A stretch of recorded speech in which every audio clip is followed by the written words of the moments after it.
Salut à tous et bienvenue dans ce nouvel épisode de la semaine de Valkan, votre newsletter audio qui vous partage des médias et des infotech à découvrir pour passer une bonne semaine. Aujourd'hui, je vous parle de la semaine 30 qui va du 21 au 27 juillet. Alors déjà, je voulais remercier toutes les personnes qui ont répondu sur les différents réseaux Discord et autres pour me proposer des prestataires pour mon problème de disque dur. Merci à tous.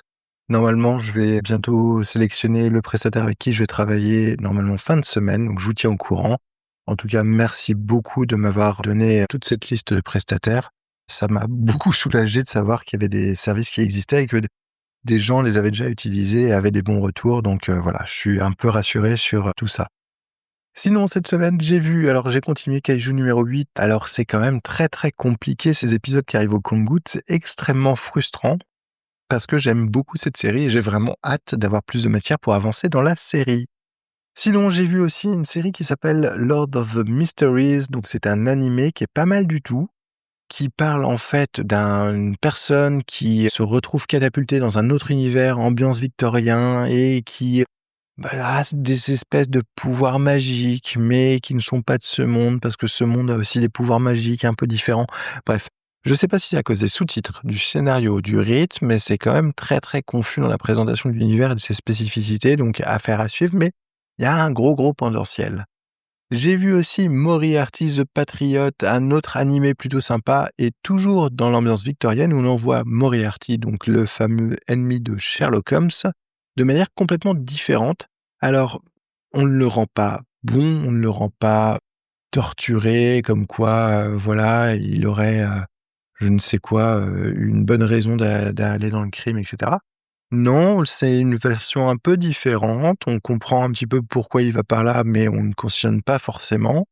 Et ça nous permet d'avoir aussi une autre vision sur sa lutte avec Sherlock Holmes, que je trouve plutôt intéressant. Et j'ai vu aussi Under Girl Murder Farce, un autre animé et toujours un peu ambiance victorien où des enquêteurs non-humains mènent l'enquête sur des affaires impliquant des non-humains en fait. Donc, comme je disais, une ambiance assez victorienne, j'ai trouvé ça plutôt sympa. On reprend les monstres gothiques classiques, les grandes figures des romans victoriens. Du coup, on va retrouver et Moriarty et Sherlock Holmes, parce que j'ai l'impression que c'est incontournable, dès qu'on met le mot victorien, ils doivent forcément arriver. Mais là, on va aussi retrouver des vampires, des loups-garous, on va retrouver la créature du docteur Frankenstein. Voilà, donc j'ai trouvé ça plutôt sympathique et plutôt agréable à regarder. J'ai lu un article qui, pour le coup, ne s'adresse pas trop à moi, mais que je vais partager quand même, parce que si vous êtes débutant dans le montage de podcast, c'est un article qui parle du dérochage et qui pourrait vous intéresser. Moi, je cherchais des trucs un petit peu plus avancés. Je suis un peu déçu de ne pas avoir trouvé ça, mais j'ai quand même gardé l'article parce que je me dis que si vous souhaitez monter votre podcast, ça peut être une bonne base de départ pour dérocher et commencer à traiter votre audio. Sinon, cette semaine, j'ai écouté, c'est plus compliqué que ça. Non, le Front populaire n'a pas donné les pleins pouvoirs à Pétain.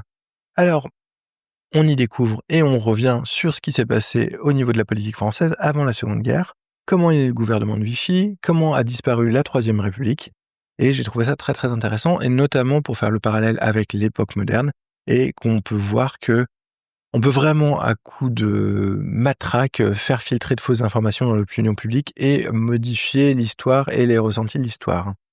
J'ai aussi écouté l'épisode de Fête des gosses, comment gérer les crises. C'est un épisode que j'ai beaucoup aimé et qui permet en fait de donner des astuces sur gérer les crises de votre enfant. Et c'est agréable et rafraîchissant d'avoir ce genre de choses qui ne sont pas et culpabilisants pour les parents et en mode éducation bienveillante tout le temps, etc. Donc j'ai vraiment beaucoup aimé. J'ai aussi écouté l'épisode de Trophy Dark sur la BlackBerry Jam. Alors, c'est sur la JDR Academy. Si vous ne connaissez pas Trophy Dark, c'est un jeu de rôle d'horreur avec un système minimaliste dont les scénarios sont construits sous forme de cercles concentriques et plus les personnages avancent dans ces cercles, plus ils avancent vers la folie et vers leur fin. Donc ça pousse au Play Toulouse et j'ai trouvé l'épisode très très bon et c'est une très très bonne écoute. On sent vraiment que les joueurs sont à fond et c'est très agréable à écouter. J'ai écouté plusieurs épisodes de La Voix de Guillaume, c'est peut-être mon petit côté complétiste, on va dire. Enfin bon, si vous écoutez La Voix de Guillaume, vous allez comprendre pourquoi je fais cette petite référence. Déjà, je voulais remercier Guillaume pour la mention de mon petit podcast. Et effectivement, Guillaume, ton podcast et ton format m'inspirent beaucoup en ce moment. J'ai réfléchi vraiment, comme je disais, à faire varier un peu la formule. J'attends d'être en congé pour tester tout ça, mais j'aimerais aussi enregistrer plus en mobilité. ce qui explique un peu l'épisode de la semaine dernière où il n'y avait pas forcément de jingle, etc. Notamment parce que j'ai eu aussi des problèmes avec Auphonic et je ne sais pas pourquoi maintenant Auphonic me cale forcément un jingle Auphonic avant tous mes podcasts, donc ça commence à me saouler. Mais voilà, l'idée, c'est vraiment de trouver un setup beaucoup plus en mobilité pour enregistrer les podcasts, de changer un petit peu la formule et donc affaire à suivre. J'ai écouté l'épisode Pourquoi Buffy c'est génial sur le hors-série de Charmed. Alors j'ai trouvé ça très fun et c'est très très drôle de voir l'équipe essayer de défendre la série de Charmed qui a priori est loin d'être leur série de cœur. Donc c'est beaucoup de rigolade et pas mal de mauvaise foi, mais c'est assez drôle. J'ai aussi écouté plusieurs épisodes de Tech Café, dont celui qui parle de ton smartphone qui est un parasite. Alors pourquoi je m'attarde sur celui-là? Parce que dans celui-là, on a des précisions sur le RCS, donc le fameux remplaçant du SMS, où on apprend qu'en France, les opérateurs ont construit leur serveur pour avoir la plateforme, mais que ce n'est pas forcément le cas chez tous les opérateurs de tous les pays. Et que généralement, ils utilisent des plateformes qui sont hébergées chez Google. Donc si vous souhaitez quitter WhatsApp pour quitter les GAFAM parce que c'est tenu par Meta, renseignez-vous sur qui gère le RCS de votre opérateur parce que ça se trouve, vous allez retomber dans un autre GAFAM chez Google. J'ai aussi bien aimé l'épisode de Guillaume sur la voix de Guillaume sur en fait les objectifs et le fait de se challenger à sortir un épisode tous les jours, et notamment comment suivre ces objectifs sans trop se mettre la pression et avec cette histoire de réussir à la fin à sortir un pourcentage pour se dire qu'on a quand même pas mal réussi à tenir son objectif. Je trouve que c'est une bonne chose et j'essaierai peut-être de me l'appliquer tous les ans sur la semaine de Valkan pour voir, en me disant, pour pas rester bloqué sur le fait telle semaine j'ai pas sorti un épisode, j'ai un trou dans mon année et c'est quand même pas top. Alors qu'en fait, si j'ai pas sorti 2 épisodes sur 52 semaines, j'ai quand même une complétude qui est quand même pas mal. Sinon, pour le coup, Tech Café, le smartphone est-il un parasite? C'est une excellente question. Alors là, Tech Café relaie une étude. Il y a sans doute plein de choses dans l'étude. Est-ce que c'est un parasite? C'est une bonne question. Est-ce que c'est l'objet qui serait un parasite? Est-ce que c'est plutôt les opérateurs qui mettent les OS qui seraient des parasites? Parce que pour rappel quand même, Google est obligé de mettre la notion de bien-être numérique sur les téléphones et c'est une application installée par défaut sur votre Android, mais vous ne la voyez pas parce que pour la voir, il faut aller dans les tréfonds des paramètres pour afficher l'icône sur le bureau pour pouvoir enfin accéder à l'application. Donc c'est vraiment, en termes de non-respect de l'esprit de la loi et de dark pattern, un niveau assez élevé. Et donc voilà, est-ce que c'est eux les parasites ou est-ce que ce sont toutes les applications, communication, réseaux sociaux, etc. C'est une bonne question. Après, je pense que de toute façon, l'idée, c'est quoi? C'est que le smartphone, le terme est devenu un peu désuet. Très peu de personnes l'utilisent maintenant en tant que téléphone.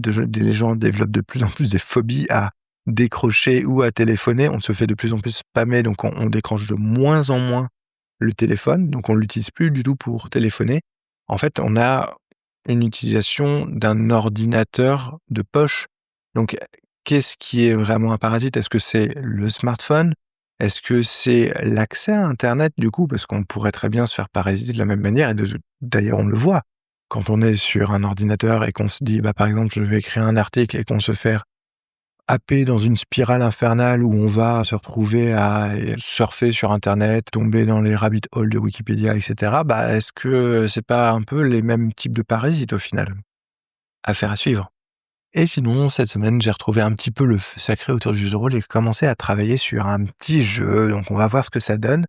J'ai pas mal discuté avec mon compère Riley de la JDR Academy, je l'ai poussé pas mal à mettre en page et à sortir le système de jeu qu'il avait utilisé pour la partie de Channel Fear, dont j'avais beaucoup parlé parce que j'avais beaucoup aimé.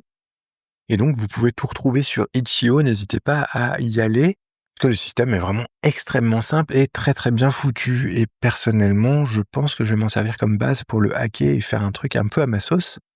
Et si vous avez suivi ce que j'ai regardé comme type d'animé cette semaine, vous vous doutez qu'il risque d'y avoir une petite composante victorienne dans ce que je vais construire. Voilà, ça sera tout pour cette semaine. J'espère que vous avez trouvé des choses qui vont vous intéresser. En tout cas, n'hésitez pas à venir interagir avec moi sur les réseaux sociaux et n'hésitez pas à mettre 5 étoiles et à partager le podcast s'il vous a plu. Parce que s'il vous a plu, potentiellement, ça peut plaire à des gens que vous connaissez. Allez, je vous souhaite une excellente semaine. À la semaine prochaine.